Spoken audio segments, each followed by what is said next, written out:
Arcade Heroes. Get ready! Hey everyone, it's Adam with ArcadeHeroes.com at IAAPA 2025 at the Amusement Source International booth, where they have somewhere, I think they said around 20 games. And so here we have Rooster N Bro 2DX, which was supposed to be at Amusement Expo, but due to freight delays, they weren't able to get it in.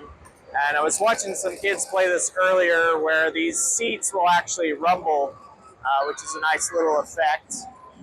The game itself seems to be similar to kind of what you would expect with something like Iceman, I think, from what I encountered, or from what I watched, sorry. And then we have, this year at IAAPA, it's very surprising, where we suddenly have 3 different games that I've seen, which are Big Buck Hunter challengers, I guess you could call them. And so this is Wild Hunting, the 4-player version.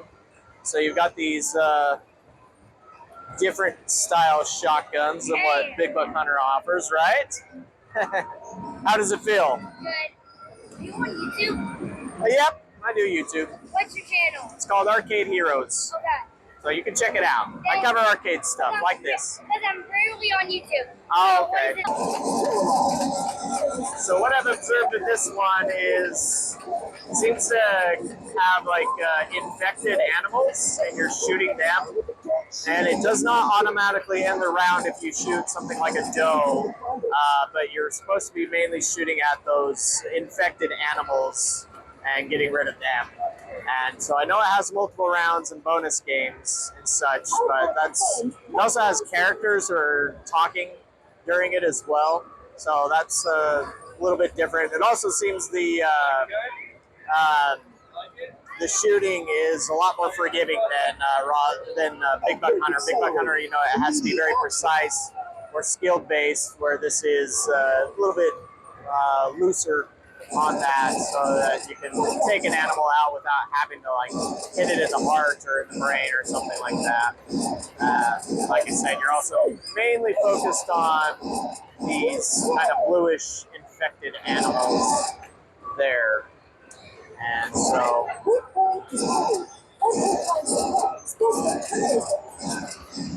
also exists in a 2-player version.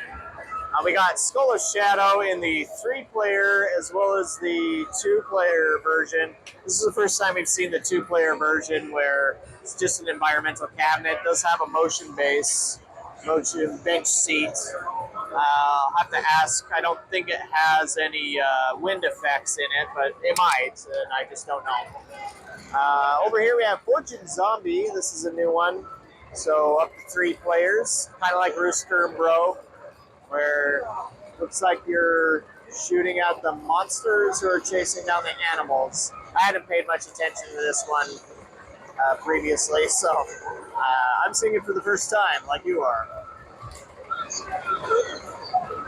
I guess those would be zombies that you're trying to kill. Maybe you just shoot everything. That might be another one I'll have to ask more about.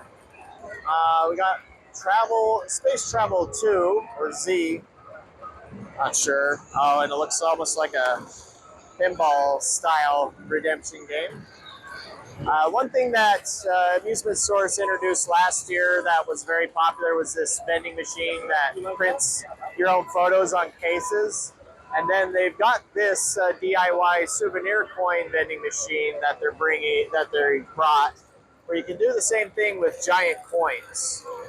And so, yeah, you can take photos of your family, your loved one, your pet, and have it printed onto a coin. I think they said it takes about 90 seconds, and then you get that. So, yeah, Amusement Source doing pretty well in crossing over into vending as well as redemption stuff. Here's where we got their merchandisers. You got Color Star, Magic House, The Container. I hadn't seen much about these other 2, but this one I'd seen earlier, where you're stopping the freight crate inside of the cutout there. So that's a different way to handle something like Keymaster.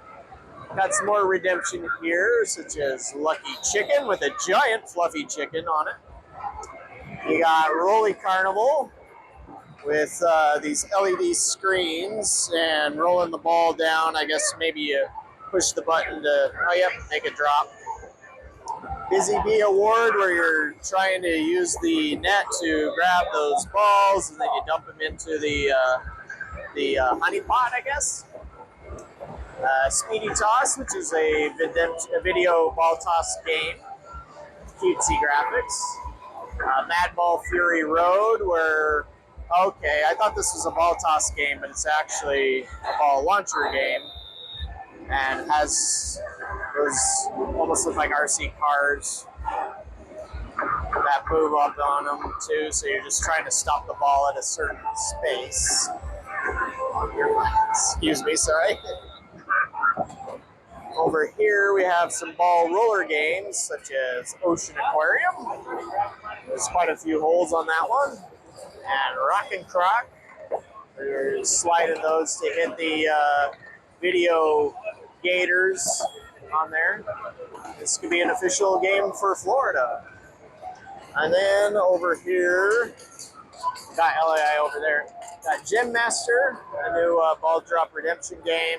And last but not least, we have Balloon Fest, where this is a variation on the Soda Slam, or icy style gameplay, or perfect pour gameplay, I should say, where you have these giant levers and you use them to fill up the balloons. And if they get too big, then yeah, you don't want to make them go beyond that point. I guess that's where I got confused when I played it, where you just need to let it sit there for a second, and then it will not keep pumping it when you see the dotted lines, and then it'll just go away, and you earn the points. So yeah, that is Amusement Source International. I think they have a third smaller booth somewhere, or they had mentioned they have some games somewhere else, so I'll have to maybe look around and add to this in case there is more. But as far as I know, that's what they've got here.